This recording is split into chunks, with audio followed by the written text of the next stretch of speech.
I'm doing okay. I'm fighting for my dreams, and like I'm making progress towards something I'm actually passionate about. And it's very fulfilling, like the self-efficacy you get from being able to write down your goals and be like, I did that, I accomplished that. And it makes you feel good about yourself. In this video, I'm going to go over the steps that I go through when I'm making my goals. What's up, y'all? It's Jene The Bae, and I'm back again with another video. So before we get started, thank you for being here. Thank you for being here. Like I already said before, today's video is about how to set goals. And I just thought this video was important because I see a lot of people out here making goals, but I think they're missing some key steps that are needed to make goals. And I wanted to share the steps that I go through that have been working for me to effectively complete my goals when I make them. And I'm just gonna tell you how I set my goals so that I follow through with them and have intentions behind them. And so let's get into it. Step one in making a goal is to know what you want. And this may seem cliche or obvious, but I feel like a lot of people don't practice saying what they want or focusing on what they want. I feel like a lot of times people focus on what they don't want. And like, for example, like I'll ask somebody, so what's your ideal day like? And they'll be like, well, I don't want to have to go to work every day. I don't want to have to do this. I don't want to do that. And I'm like, okay, yeah, that's what you don't want to do. But what do you want to do? Like when you're making goals, you want to have something. You don't want to focus on what you don't want or what you're avoiding. You want to focus on what you're going towards. And so that's step number one is knowing what you want and focusing on what you actually want versus what you don't want. It's always good to have the contrast of what you don't want, just so it can be more clear of what you do want. And so yeah, be clear about what you want. And that leads into the next step of goals making, is being specific. And so when you're clear about what you want, you can be specific. So say you want to be able to get to work faster. So to be more clear, say I want a car. So that's what you want. You want a car. You got step number one down. Step number two is be specific. What car do you want? Because if you already have a car, like you're attracting that same car. But say you want a better car, one that's more reliable or doesn't break down or has a cheaper car note. Be specific. Go to a dealership and drive some cars and test drive some cars and see which ones you like. Go through the process as if you already are receiving it. Like if it was in your life already, what would it look like? And so get the exact model, make, model, and year of the car you want. Be specific. Be very specific when you're setting your goals, because when you're specific, it's like a check mark. It's either you got it or not. Like if you got a car, you say I got a car, it can still be like a check mark, but you could end up manifesting a toy car instead of the actual car you want. So when you set your goals, be very specific, just so that you're fighting or you're pushing towards something that you actually want. You don't want to manifest something that you wanted, but it's not what you wanted, if that makes sense. So this next step number three, probably could have went first, which is usually what makes people get goals, which is basically your why behind the goal, and it's your intentions behind the goal. This probably could have been step number one, because usually you make goals because you have an intention. Usually you want a car because you want to be able to get to work on time, to be able to, just be a good employee or a good boss or whatever. Or maybe you want to lose weight, so that your intention behind that is so that your family can have you longer in their life and you can live with your family and do activities with your kids when you grow up or whatever.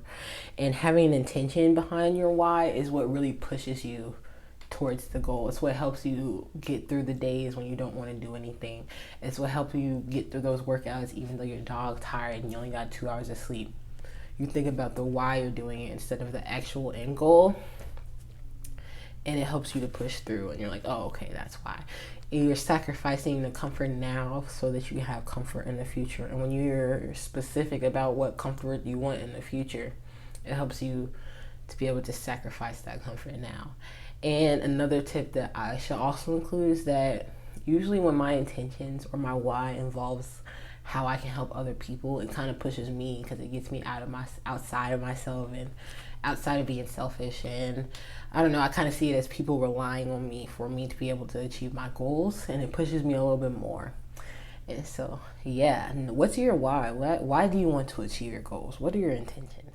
And for all these steps, once you all know this and it's all in your head, yeah, you might think that you can keep it in your head and still achieve it, but to hold yourself accountable, to just hold yourself accountable, I really highly recommend writing down your goals. And my goals, sometimes I write down my goals and I'll put it in a box and forget about it, or sometimes I'll write down my goals and I'll go back and look at it every day of the month, or go back once a year, once a week. And when I write down my goals, it kind of like puts it in concrete form, because I'm not gonna lie, my memory is pretty terrible. It's not the best. I remember like the most random stuff. Like I remember a tea party from like my fourth grade birthday or my fourth birthday, but I can't remember a conversation we had 10 minutes ago. So I think it's important to write things down just so it's concrete, and it's another way to focus your intention more. And the more focus you have to your goals, the more you write it out, the more you think about it, the more you speak it, the more you are attracting it and it's manifesting. And when you write out your goals, it's just like a good way to document where you've been and where you come. And I highly recommend writing out your goals and scripting. And scripting is basically writing out your life as if everything that you desire or dream is already in your possession at the moment. So like one good model for you to just fill in the blank is like, I'm so happy and grateful now that blank. For example, like, I'm so happy and grateful now that I have my dream home. I'm so happy and grateful now that I'm comfortable in my skin. I'm so happy and grateful now that I'm married to my best friend, like stuff like that, and just writing it out. And I'd like to do that every day in scripting. And as you grow and as your life continues, you'll notice that the stuff that is in the future that hasn't necessarily happened to you, you're writing as if it happened to you. And when you go back, you'll see that although when you were writing it, it hadn't manifested itself physically yet, but looking back, what was in the past is actually your present right now. I don't know if that makes sense. So it's like really cool scripting, because like it almost like blurs the lines between time. And if you didn't already know this, your brain can be tricked very easily into believing certain things. So I think people underestimate the power of our minds in visualizing. And although our brains, we have two parts of our brains. The part that is sensing, I think it's called beta waves. It's where you're like sensing your environment, and your brain is busy like taking in all the colors and the sounds and smells and feels.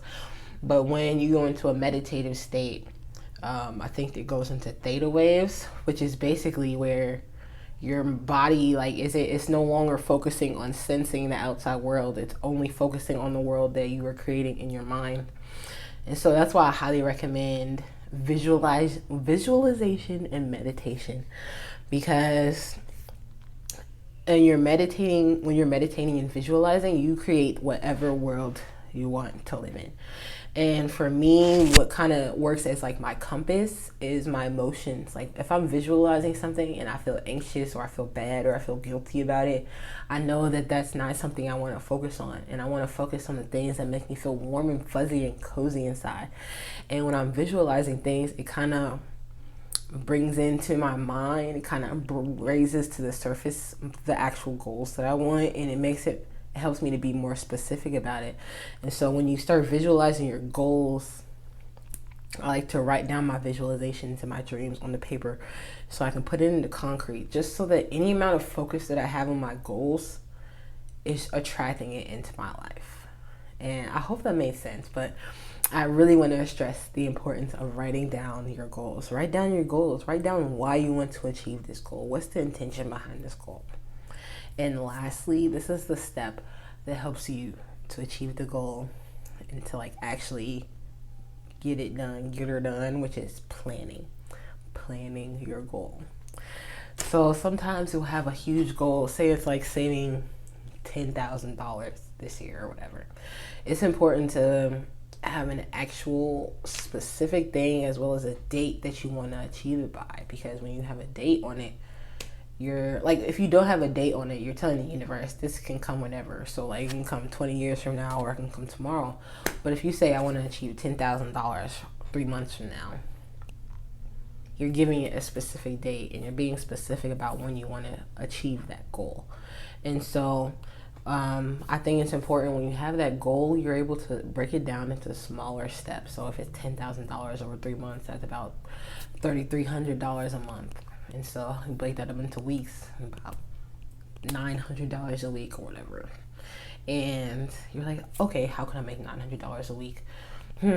My side hustle, I make $50 per unit. How many units do I need to sell to make it 900? What do I do to sell units? I need to do more marketing. I need to do more social media posts. Like, break those goals, break the big goals down into smaller goals that you can achieve on smaller time frames. And that's why, like, it's also important to have large goals, small goals, medium goals, long-term goals, short-term goals, and break it down into bite-sized pieces, like compartment size. And I think it's important to write down your big goals, your overlying theme goals for like the year. I actually did like I have my vision board and I'll have like my main themes that I'm shooting for the year. And I look at that every day. I look at my goals every day just so that for that day, I know that if I can make progress in any of the areas that I have goals in, I have like 3 main goals for the year, I'm doing okay. I'm fighting for my dreams and like I'm making progress towards something I'm actually passionate about. And it's very fulfilling, like the self-efficacy you get from being able to write down your goals and be like, I did that, I accomplished that. And it makes you feel good about yourself.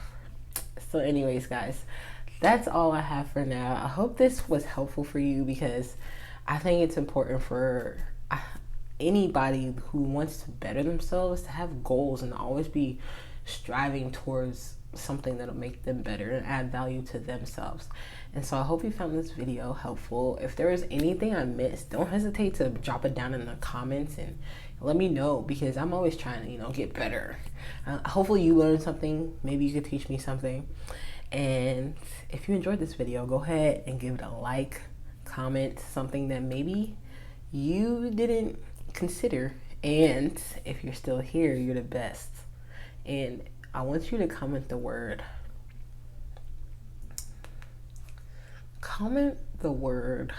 bubbles in the comments if you're here with me now. And I love you. I'll give you a shout out in the next video. You're the best always. Peace.